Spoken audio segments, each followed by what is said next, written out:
The Anderson family dinner table had always been a battlefield of financial debates, but that night in 2013 was different. That was the night I told them I was selling my car to buy Bitcoin. "You're doing what?" Michael, my older brother, nearly choked on his wine. As the youngest vice president in Morgan Stanley's history, he considered himself the family's financial expert. "Bitcoin," I repeated, maintaining eye contact. "It's trading at $100 right now. I think it could hit $1,000 by year's end." "Alex, sweetheart," my mother intervened, using her talking to a child voice despite me being 25. "Maybe you should listen to your brother. He knows about these things." Michael leaned back in his chair, swirling his expensive wine with the smug confidence of someone who thought he knew everything about money. "Bitcoin is a scam, plain and simple. No institutional investor would touch it. It's magic internet money for gamblers and criminals. Our father, a retired investment banker himself, nodded in agreement. "Son, if you want to invest, I can introduce you to some real opportunities. Proper stocks, bonds, reliable things." I looked around the table at my family, all of them so certain, so convinced of their traditional financial wisdom. Even my sister Sarah, who usually stayed out of these discussions, was shaking her head disapprovingly. "I'm not asking for permission," I said quietly. "I'm telling you what I'm doing." "With your own money, fine," Michael scoffed. "But don't come crying to us when you lose it all." The next day, I sold my BMW for $45,000 and put every cent into Bitcoin. My family thought I was insane. Michael made sure to remind me at every opportunity how reckless and naive I was being. But I wasn't just buying Bitcoin. I was studying blockchain technology, learning about cryptocurrency trading, and developing what would become next-gen crypto exchange. While my family saw only magic internet money, I saw the future of finance. Working from my small apartment, I spent 18 hours a day coding, learning, building. My first version of the exchange was crude, but it worked. I launched it just as Bitcoin hit $1,000, exactly as I predicted. Michael's response: "A lucky guess. It's a bubble that'll burst any day now." By early 2014, my exchange was handling $100,000 in daily transactions. Small by traditional standards, but growing. I added more cryptocurrencies, improved the interface, enhanced security. Then came the call that changed everything. "Alex," David Chen's voice crackled through my phone. "I heard about your exchange from some friends in Silicon Valley. We should talk." David Chen, the legendary tech investor who'd backed some of the biggest names in Silicon Valley, he wanted to meet me. The meeting was set for the same day as our monthly family dinner. I showed up late, still buzzing from my conversation with David. "Sorry I'm late," I said, sliding into my usual seat. "Had an important meeting." "Oh?" My mother perked up. "A job interview? You know, Michael could put in a word at the bank." "Not exactly," I smiled. "A venture capitalist wants to invest in my exchange. $5 million for a 10% stake." The silence that followed was deafening. Michael broke it with a laugh. $5 million? For your little Bitcoin website? Alex, come on. No serious investor would. David Chen. I cut him off. "You know, the guy who backed PayPal and Stripe?" That David Chen. For the first time in my life, I saw my brother speechless. That's impossible," he finally managed. "David Chen doesn't invest in cryptocurrency. He does now." I pulled out my phone and showed them the signed term sheet. "The deal closes next week. My exchange is now valued at $50 million. My father leaned forward, suddenly interested. Son, perhaps we should discuss this. I have some experience with venture capital deals. No need, I interrupted. The lawyers have already reviewed everything. I'm not here to ask for advice. I just thought you should know that your son's magic internet money scam is now worth more than your entire investment portfolio, Dad. The look on their faces, the slow realization that maybe, just maybe, they'd been wrong, was priceless. But it was nothing compared to what was coming. Because what they didn't know was that the David Chen deal was just the beginning. My exchange wasn't just another cryptocurrency platform. It was about to revolutionize how digital assets were traded. And my family, with all their traditional financial wisdom, had no idea what was about to hit them. I left dinner early that night, ignoring Michael's suddenly friendly attempts to discuss potential synergies between my exchange and his bank. In my car, I checked my phone. Bitcoin had just crossed $1,200. My initial $45,000 investment was now worth over $500,000. But more importantly, my exchange was processing over $1 million in daily transactions. Back in my apartment, still the same modest place I'd lived in for years, despite my growing wealth, I opened my laptop and stared at the code for our newest feature. Something that would change everything: institutional-grade trading tools for cryptocurrency. Michael and his banking friends thought crypto was just for retail investors and criminals. They were about to learn how wrong they were. My phone buzzed. A message from David.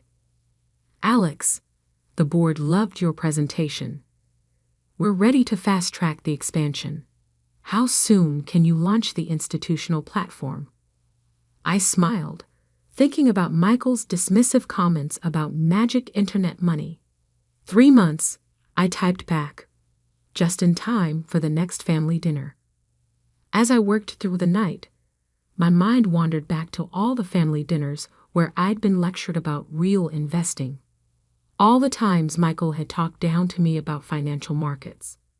All the times my father had tried to push me toward a proper banking career. They thought they knew everything about money, but they were about to learn that the future of finance wouldn't be found in their mahogany-paneled boardrooms or traditional trading floors. The future was being built in apartments like mine, by people they dismissed as dreamers and fools. And I was just getting started. 3 months passed in a blur of code, meetings, and sleepless nights.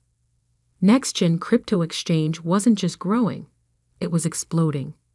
Our daily trading volume had hit $100 million, and that was before launching the institutional platform. The morning of the next family dinner, I sat in my new office on the 50th floor of a downtown skyscraper, reviewing our latest numbers. Bitcoin had just crossed $5,000, making my initial investment worth over $2 million. But that was pocket change compared to what the exchange was now worth. Mr. Anderson? My assistant Emma poked her head in. Morgan Stanley is on line 3. Again. I smiled, knowing exactly who was calling. Let me guess. My brother? Yes, sir. He's called 4 times this morning. Keep taking messages. I turned back to my screens, watching the trading volume tick up. Michael could wait. He'd been trying to get a meeting for weeks, ever since rumors about our institutional platform started circulating on Wall Street. My phone buzzed with a text from Sarah, my sister. Mom wants to make sure you're coming to dinner tonight. She says it's important. Of course, it was important. The whole family had suddenly become very interested in my little Bitcoin website since the David Chen investment went public. At exactly 7 p.m., I pulled up to my parents' house in my new Tesla Model S. No more old apartment. I'd finally decided to start living like the billionaire I was becoming. Not that my family knew about that part yet. Alex, my mother rushed to greet me at the door. We were just talking about your, what do you call it? Crypto thing. I stepped into the dining room to find not just my immediate family, but several surprise guests. Uncle Peter from Goldman Sachs, Cousin William from J.P. Morgan, even my father's old partner from his investment banking days. Michael sat at the center of the table, practically bouncing with barely contained excitement. Alex, perfect timing. We were just discussing potential opportunities for collaboration. I took my seat, noting how everyone seemed to be watching me. Were you now?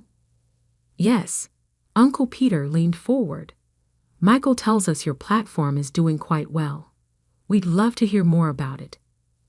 I bet they would. What they didn't know was that I just finished a board meeting where we'd reviewed their bank's desperate attempts to get early access to our institutional platform. Actually, I said, pulling out my phone. Why don't I show you? I projected our latest statistics onto the dining room wall using a small portable projector. The numbers spoke for themselves. Daily trading volume, $500 million.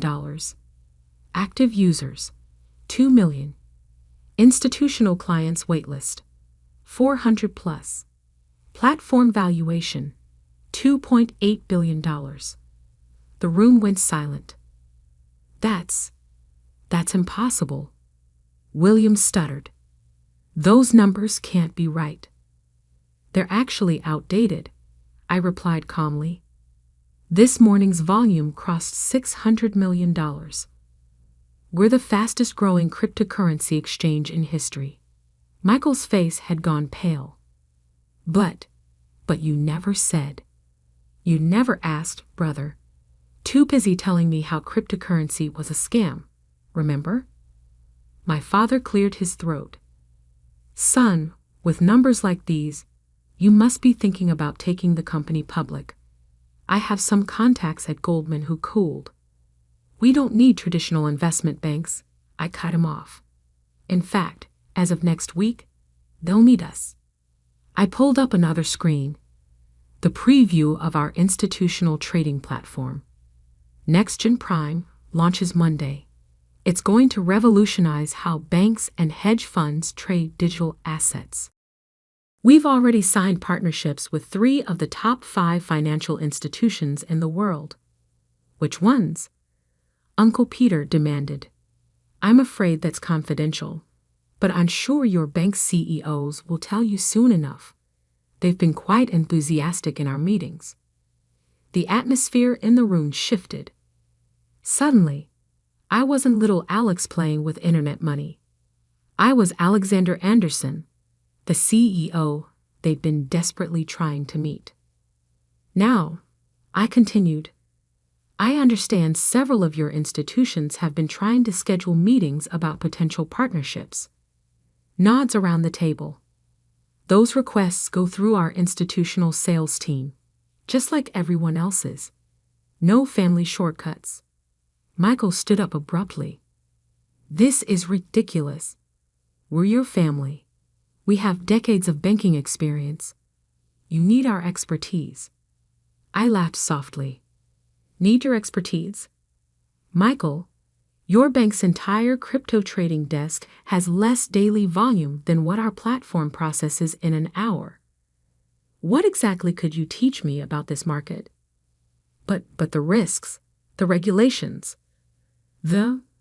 are all being handled by the best teams money can buy. Our compliance department is headed by the former chief of cryptocurrency enforcement at the SEC. Our security team includes top experts from the NSA and Israeli intelligence. And our trading infrastructure. I smiled. Well, let's just say it makes your bank systems look like they're running on Windows 95. My mother, trying to salvage the situation, jumped in. Darling, we're all so proud of your success. We just want to be involved. To help. Like you helped when I started. When I was working 18-hour days building this from scratch, when Michael was telling everyone who would listen that my business was a scam. Silence. I have a meeting with the Central Bank of Singapore tomorrow morning, I said, standing up. They're interested in using our technology to build their national digital currency platform. So if you'll excuse me. Wait, my father called as I reached the door. What? What's the company actually worth now, with all these partnerships and developments? I turned back, making sure to meet Michael's eyes. The latest private funding round valued us at $5.2 billion. My stake is just over 70%. The sound of my brother's wine glass shattering on the floor punctuated my exit perfectly. In my car, I checked my messages. 23 missed calls from various family members' banks. 5 urgent emails from Michael's boss. And 1 message that made me smile. Confirmation that Morgan Stanley CEO wanted to meet. I typed a quick response to my assistant. Schedule the meeting for next week, but make sure Michael is there. I want him to see exactly who he's been calling a fool all these years. As I drove away, I thought about how different things were from that first family dinner when I announced my Bitcoin investment. They'd laughed then, called it fake money, said I was throwing my life away. Now they were practically begging for a piece of what I'd built. But the best part? They still didn't know about our newest development. The one that would make everything we'd done so far look small in comparison.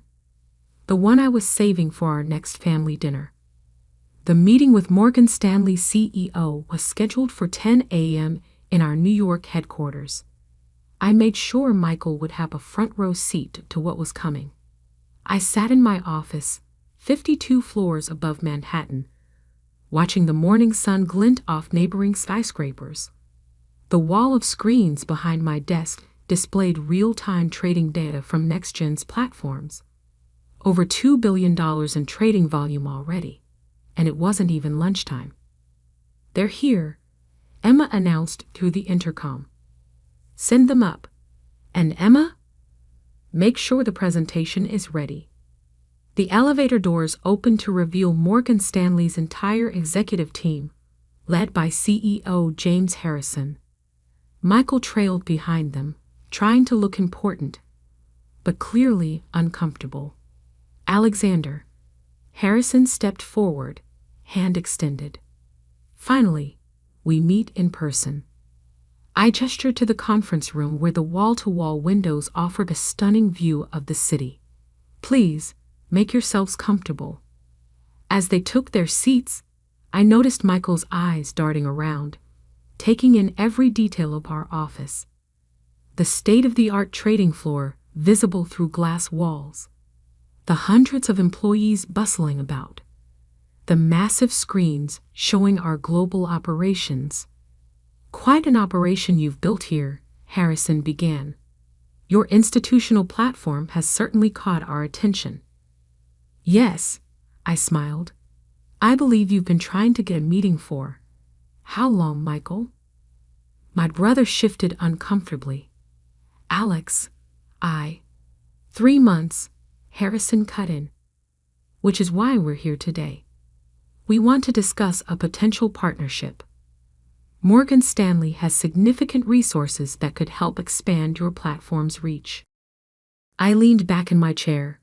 Interesting. And what exactly do you think we need help with? Well, Harrison gestured to his team.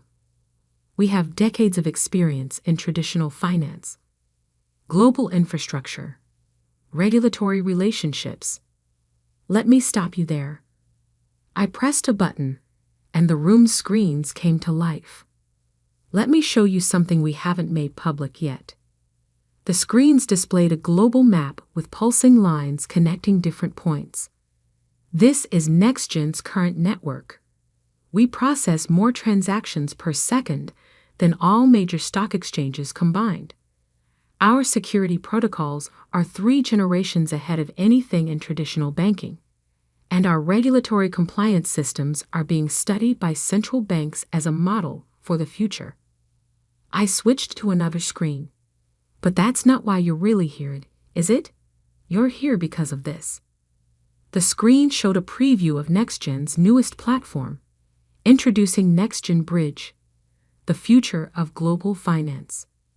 Harrison leaned forward, his eyes widening. Is that a fully integrated platform that bridges traditional finance with digital assets? Real-time settlement, cross-border transactions without intermediaries, complete integration with existing banking systems. I paused for effect. And we've already signed exclusive partnerships with 3 major central banks. Michael stood up so abruptly his chair nearly toppled. That's impossible. The regulatory requirements alone have all been approved. I finished for him. While you were busy calling cryptocurrency a scam, we were revolutionizing the entire financial system. Harrison's face had gone pale. The rumors about Project Phoenix, that was you. I nodded. NextGen Bridge launches next month. We're offering partnership opportunities to a select few institutions. I slid a document across the table. This is our only offer to Morgan Stanley. Harrison grabbed the paper, his hands shaking slightly as he read. His eyes stopped at one particular line. This values your company at $12 billion. I confirmed. And that's just the beginning.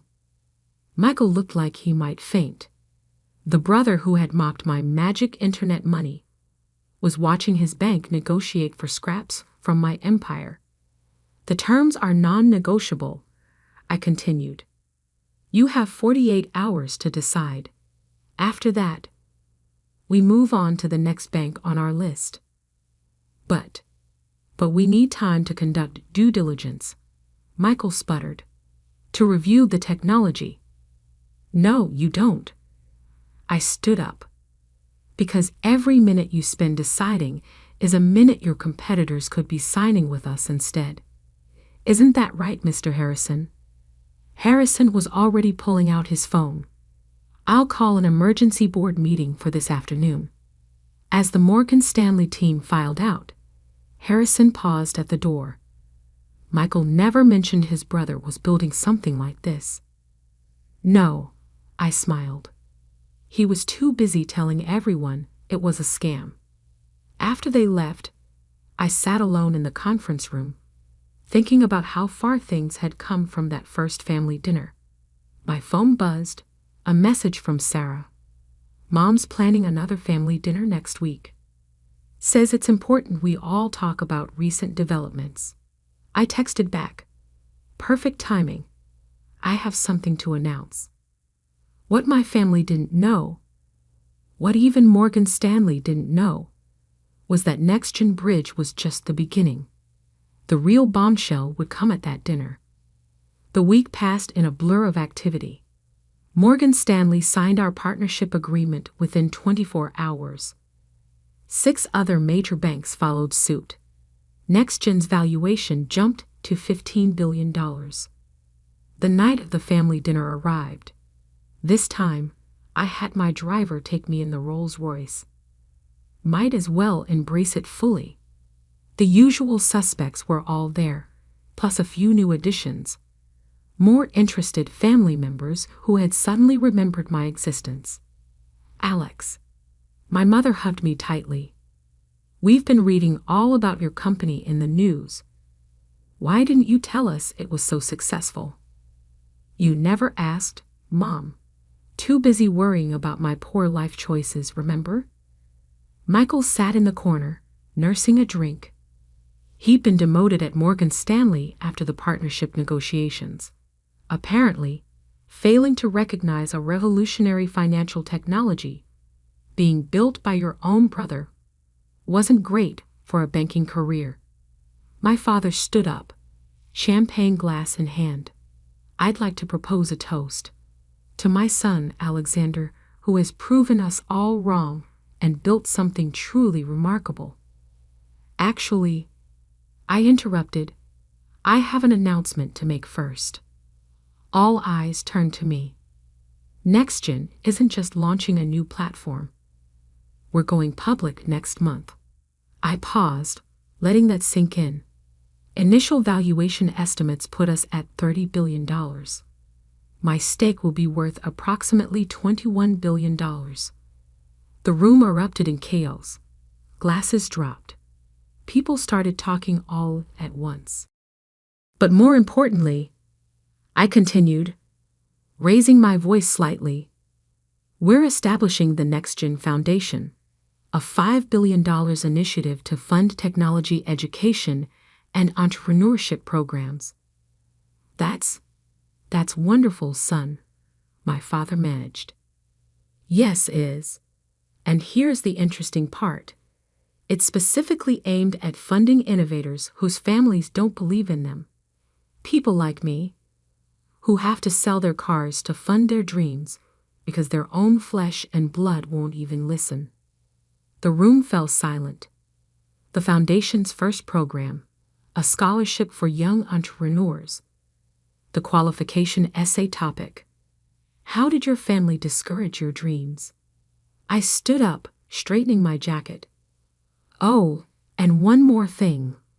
We're launching a financial literacy program teaching people about cryptocurrency and digital assets. I'm naming it after you, Michael. So everyone will remember how the great investment banker couldn't see the future of finance when it was sitting right across his dinner table. Alex, my mother started, surely you understand we were just worried about you. No, Mom. You weren't worried. You were judgmental, controlling, convinced that your way was the only way. I looked around the table.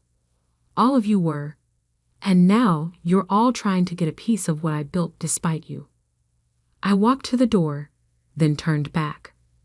The NextGen IPO is going to be the biggest in history, and none of you will get a single pre-sale share.